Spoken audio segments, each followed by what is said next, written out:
director of orbital development, and I've been involved in this project called the Eros project for about 3 years now. Orbital Development's an independent consultancy. We're working on novel aerospace projects, and I'd like to add new direction to commercial activities in space.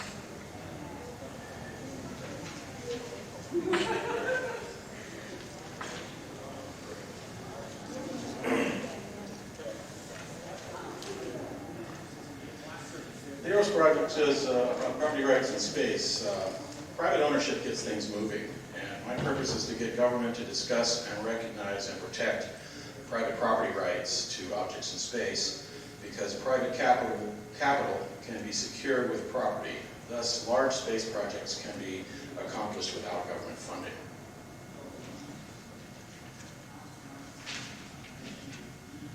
So there is the first business on the asteroid. It was established in 2001. You might wonder why there's such a big fuss over one asteroid. When you look what's out there, there's millions of them. There's plenty of them. So there's no reason why denying somebody who has made a claim on an asteroid should be the case. What was that first business? It's this parking and storage facility for spacecraft. So why do I own asteroid 433 Eros? On March 3rd, 2000, I, as the director of orbital development, published a valid claim of ownership for the asteroid. This instantly and legally converted the unclaimed thing into private property. Things in space are just that, they're things. Until a thing is originally claimed by a person or nation, it's not property. As soon as a claim is made, however, then the thing is instantly converted into a property of one type or another. On Earth, all things are already property due to more than 10,000 years of human activity. There's only two types of property claims. There's perfected and unperfected. Both types are valid. They're valid claims and have the recognition of centuries of law and jurisprudence. A perfected claim is absolute. The owner is unquestionably in full control of the property. I've perfected this claim to the asteroid Eros via legal filings under the Uniform Commercial Code, which is fairly standard procedures, but it goes into a lot of involved detail. However, because it's a legal work in process, I'm not really going to go into the exact details of everything I've done to perfect this claim. An unperfected claim can be contested by other claimants, or it is made in an area of law that is unclear or incompletely established. A claim is not invalid if it's not perfected. A claim can only be invalidated and negated by the judicial process of law. So the primary purpose of the Eros project is to require the government to clearly establish the law for property rights in space. The next purpose is to get full recognition of my property claim for the ownership of asteroid Eros by the government of the United States of America. So I have a step-by-step plan to do this, and I set this presentation up in reverse order of accomplishment, so that's the way we'll go through it. Technologies for space infrastructure launch options. The first phase of any large space infrastructure project is to reduce the cost to orbit and increase the capacity to launch multiple large and heavy payloads into space. I reviewed 3 options in regard to this project. Now, I intend to mortgage the property and raise at least $50 billion and use that money to fund development. So we'll go through what I could spend that money on.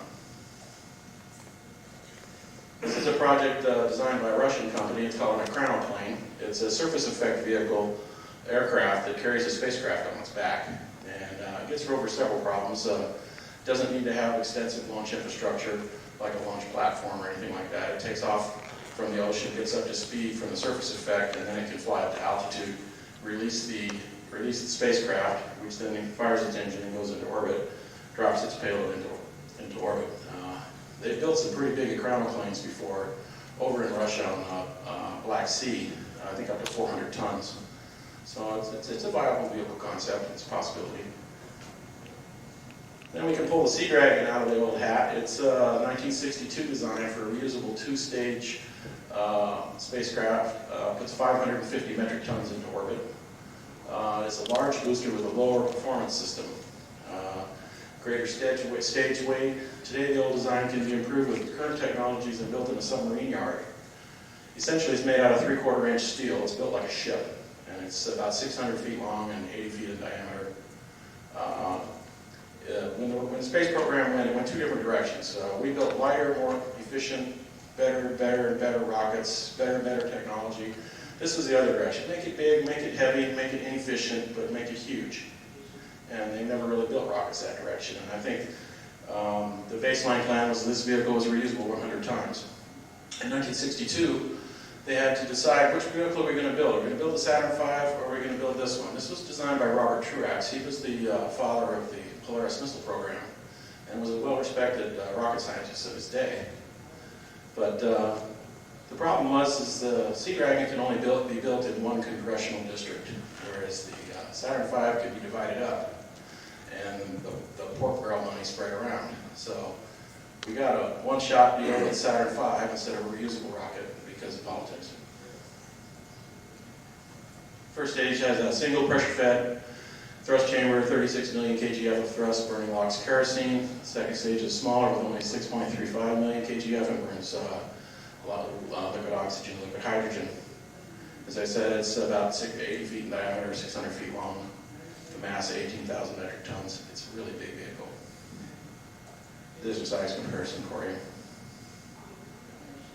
And it would be towed out to sea, finish fueling, tip it upright, launch it out of the ocean like the Polaris.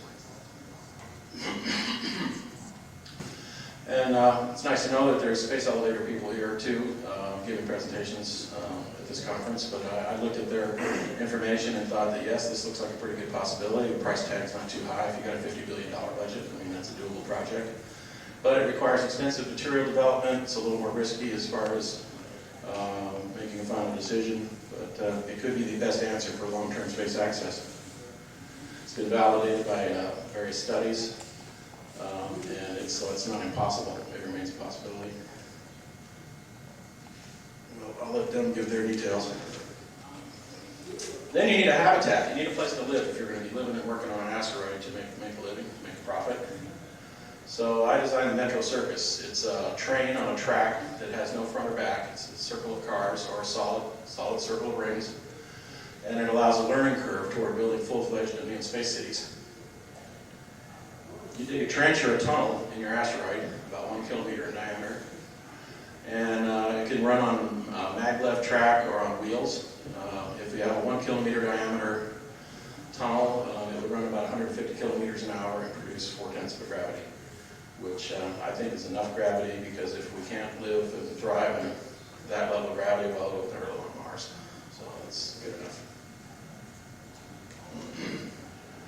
The advantage of the design is the moving structure does not carry the shielded mass. So that makes it quite possible to build much lighter first tries at building space cities. And it enables the early development of large-scale habitable structures. Construction method can vary. It can either be multiple cars or solidly welded construction to make a solid circle. And then to get on and off the moving city, another track is alongside with a commuter bus that matches speed so material and people can be moved on and off of it.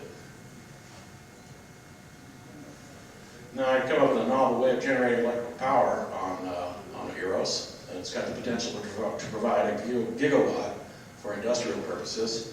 And it essentially gets the energy from reducing the rotation speed of the asteroid and taking its kinetic energy that's stored in the rotation.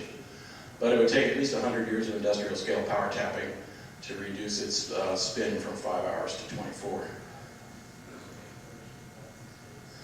So the idea has its root in a magnetic sail spacecraft, which this one uses a 1 kilowatt electromagnet, and it ejects plasma out of the tips of the spacecraft, which then interact with the solar wind, and ions are trapped in the magnetic field. So this inflates the plasma and the magnetic field, essentially giving the lines of force of the magnet mass, so that you have these trapped plasma ions in the magnetic field. And it can intersect 600 kilowatts of solar energy, and it's a directly scalable effect. So if you make a larger 2 megawatt device and put it on an asteroid like Eros, you can collect 1.2 gigawatts of solar energy from the passing solar wind and magnetic field. Now the plasma is not a stable situation because the solar wind varies quite considerably, up to 10 times depending on conditions in space and what the sun is doing at any particular time. But overall, it doesn't have to be stable. You just have a fluctuation of the amount of power that's being generated. So, we get to step 2. Ownership allows mortgages. Eros has 80 trillion metric tons of material. That's a lot of stuff. So it has a lot of value. Now, the dollar value would be many trillions of dollars in the century of 2050 to 2150. So the trick is how do we access that value today so that we can get some of that trillions and trillions of dollars in our hands today to do the development.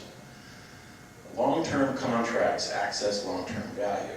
And I think that the asteroid can be mortgaged today on the financial markets for $50 billion. And you can raise that by issuing mortgages, long-term delivery contracts, and various other financial instruments. So if we got $50 billion, what are we going to spend it on? We need about $15 billion to develop the Earth to orbit launch system. Another $12 billion or so to make deep space vehicles to get out to Eros. $12 billion for Metro Circus, $5 billion for mining equipment, $5 billion for the solar power, and $1 billion to make the directors happy. No tax money is used. None. The only thing is private capital is used in this project. Step 1. Government recognition of private property. All other steps in the Eros project depend entirely on obtaining official recognition by the governments that Eros is private property. Then the world's financial markets can be approached to invest the tens of billions and be secured by property. Now that's real important because that's the basis of capitalism. If you can secure the investment with something of value that has enduring value, it's much easier to get the investment. And then this pays for the infrastructure development needed to reap the resources on the asteroid and other bodies in space. No taxpayer money is needed or wanted. Private mortgages on property can fund all of the infrastructure development projects in space. There is a lot of value out there. It just has to be owned. So how do we do this? How do we require the government to act so that it will finally do something that makes sense? When NASA landed the Near Shoemaker spacecraft on my property, I sent them a bill for parking and storage fees. This legal action requires a substantive response. They can't just ignore it. And it's not a joke. It's completely serious. They landed in Space 29 of the parking and storage facility. The rent is $20 for 100 years. 20 cents a year is quite reasonable storage, and NASA refuses to pay the rent. So the issue has been forwarded to the Department of State and the U.S. Department of Justice for a determination. Well, with the terrorists and stuff, it takes them 3 months to get their mail. I don't know how you're going to run a government when their mail's delayed 3 months because they're afraid they're going to die if they open an envelope. But the Justice Department lost it in their mail system. One group says, yeah, we sent it to this group. This group says we never got it.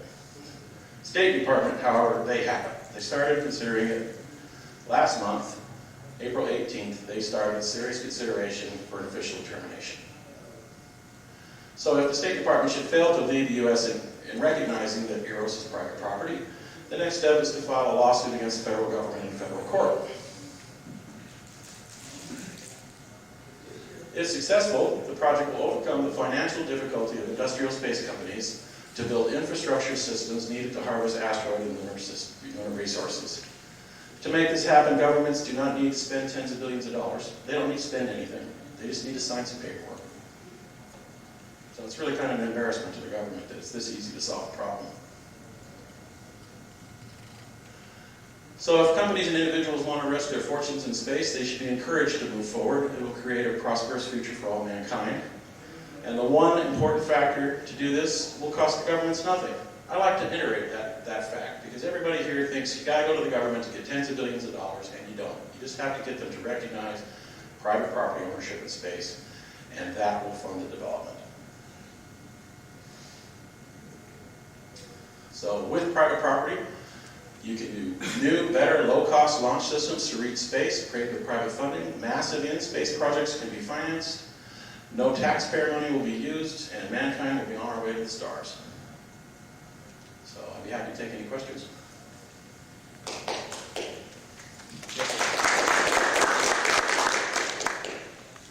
Well, all it takes is basically that they don't recognize your right to Eros.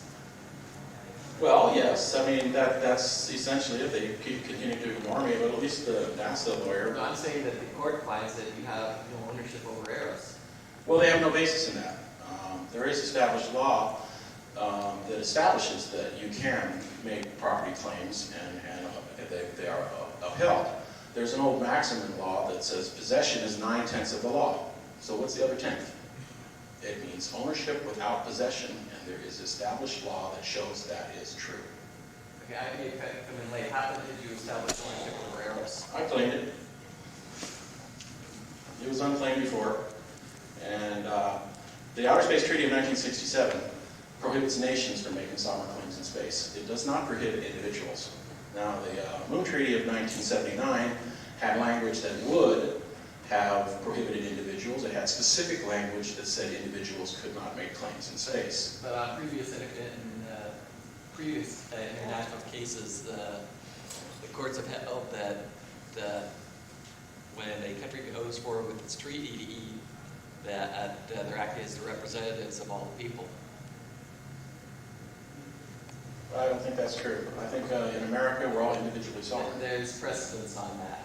Well, we'll see how the courts rule, because it is an issue that needs to be decided. And of course, the first issue is to get the government to begin the discussion. I mean, how do you do that? How do you get the government to do something? So even if they don't recognize my property, it extends the discussion into government and something happens. However, as I was saying about the Treaty of 1979, is it was ratified by so few states, it's really not in effect. But the key thing about it is that it did have language to prohibit individuals, and that means that the first treaty must not have prohibited individuals from making claims. Yes, sir. Greg, I have one item that backs up that suggestion, and if you haven't talked with Wayne White yet. Yes, I have spoken with Wayne. Okay, so you know about the work he's done on the original microfilms of the Yes, documents he's done. the information he gave me was very valuable.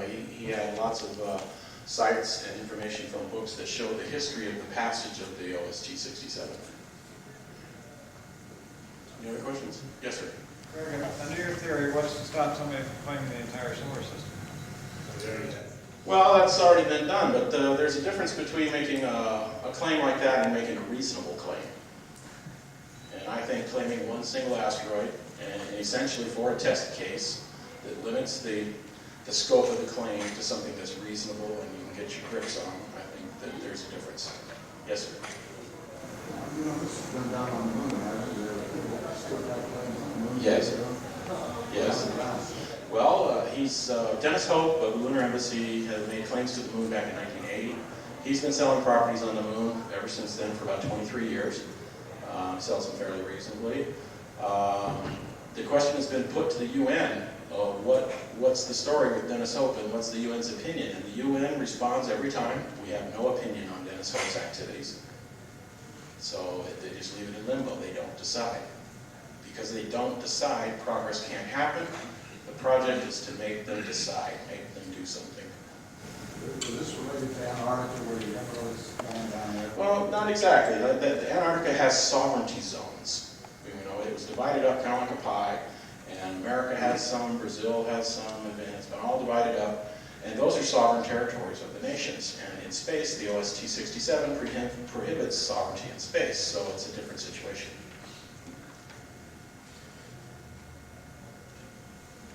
Any other questions? You have to go there and establish some ownership of the land some way, another business. Well, no, not exactly, because like I said, the maximum law is possession is 9/10 of the law. So I'm operating under the other 10.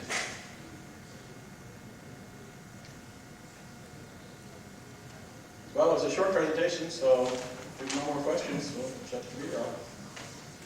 Thank you.